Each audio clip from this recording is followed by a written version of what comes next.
There are some books that never truly die. They sink their teeth into our collective imagination and make themselves immortal.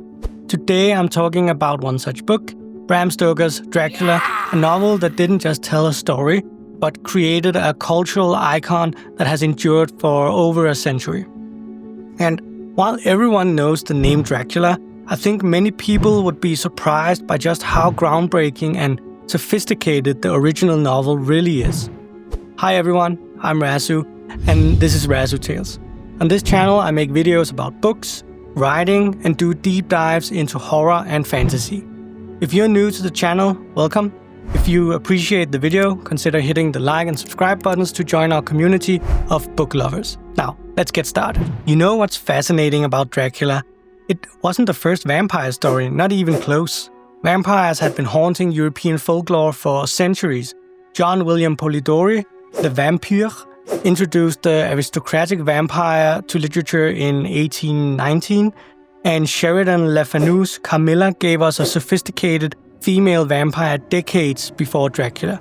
But Stoker did something magical. He took these ancient fears and dressed them in an elegant suit, gave them aristocratic manners, and created a monster that would define horror literature forever. Let's set the scene for a moment. When Dracula was published in 1897, the world was changing at a dizzying pace. The Industrial Revolution had transformed cities like London. New technologies were emerging almost daily. The British Empire was at its height, but people were beginning to question its power and morality. Darwin's theories had shaken religious certainties. Freud was starting to explore human sexuality and the unconscious mind. All these anxieties and contradictions found their way into Stoker's novel. The story itself is brilliantly constructed. Dracula tells its tale through letters, diary entries, newspaper clippings, and even transcribed phonograph recordings. We follow Jonathan Harker, a young lawyer who travels to Transylvania to help Count Dracula purchase property in London. What begins as a simple business transaction spirals into a nightmare that will eventually threaten everyone he loves. But what makes this book truly special isn't just its plot. It's how Stoker taps into our deepest fears and desires. Think about it. Dracula isn't just scary because he's a bloodthirsty monster. He's terrifying because he represents everything Victorian society feared. The foreigner who threatens to corrupt Western civilization. The aristocrat who preys upon the innocent. The ancient evil that lurks beneath the veneer of progress and modernity. He's a creature of pure appetite in an age obsessed with self-control. The genius of Stoker's novel lies in how it reflects its time while remaining eternally relevant. The late Victorian era was a period of rapid technological change and social upheaval, much like our own time. The novel's heroes used the latest technology, typewriters, phonographs, telegrams, to fight an ancient evil. It's a battle between modernity and antiquity, progress and tradition, science and superstition. When our heroes create a trail of evidence through photographs, newspaper clippings, and recorded journals, they're essentially building the world's first vampire hunting database. And these characters, they're not just vampire fodder. They're fully realized people whose struggles feel surprisingly modern. Take Mina Harker. She's not just a damsel in distress. She's intelligent, capable, and essential to the vampire hunt. She transcribes, organizes, and analyzes information like a Victorian-era computer. Without her, Van Helsing's team would be lost. Then there's Luther Westenra, whose tragic transformation serves as a commentary on Victorian sexual politics. Even Renfield, the asylum patient, raises fascinating questions about power, worship, and mental illness. Speaking of Van Helsing, let's talk about how brilliantly Stoker blends science and supernatural. Van Helsing isn't just a vampire hunter. He's a doctor, scientist, a man of modern medicine who must accept that some evils can't be explained by science alone. The scenes where modern medicine fails to save Lucy, leading to increasingly desperate measures, are some of the most powerful in the book. It's a reminder that no matter how advanced we become, there are still things beyond our understanding. Listen to how Stoker describes the Count. His face was a very strong, aquiline, with high bridge of the thin nose and peculiarly arched nostrils, with lofty domed forehead and hair growing scantily round the temples but profusely elsewhere. It's detailed enough to paint a picture, yet vague enough to let our imagination fill in the terrifying details. And when he writes, "The last I saw of Count Dracula was his kissing his hand to me, with the red light of triumph in his eyes, and with a smile that Judas in hell might be proud of." You can feel the malevolent charisma dripping from every word.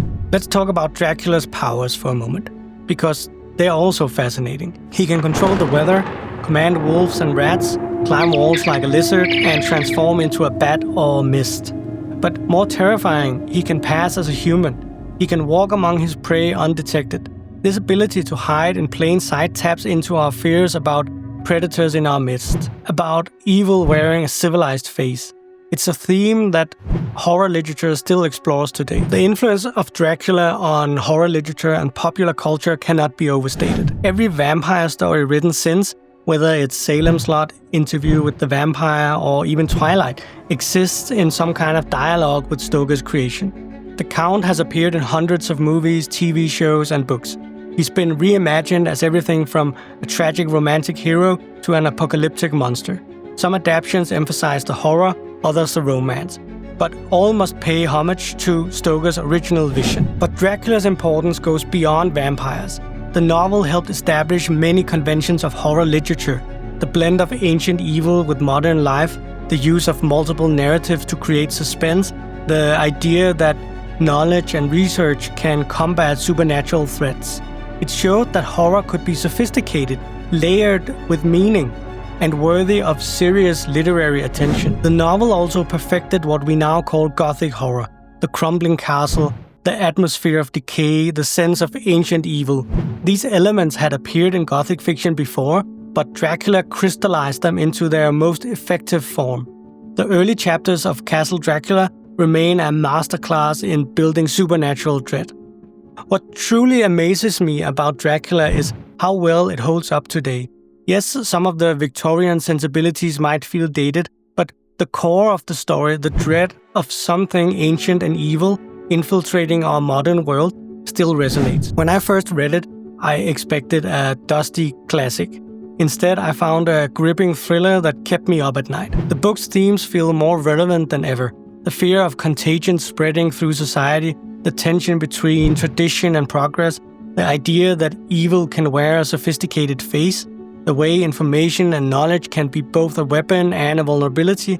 These are themes that modern horror writers are still exploring. If you haven't read Dracula yet, I highly recommend starting with an annotated edition. The cultural context adds so much to the experience.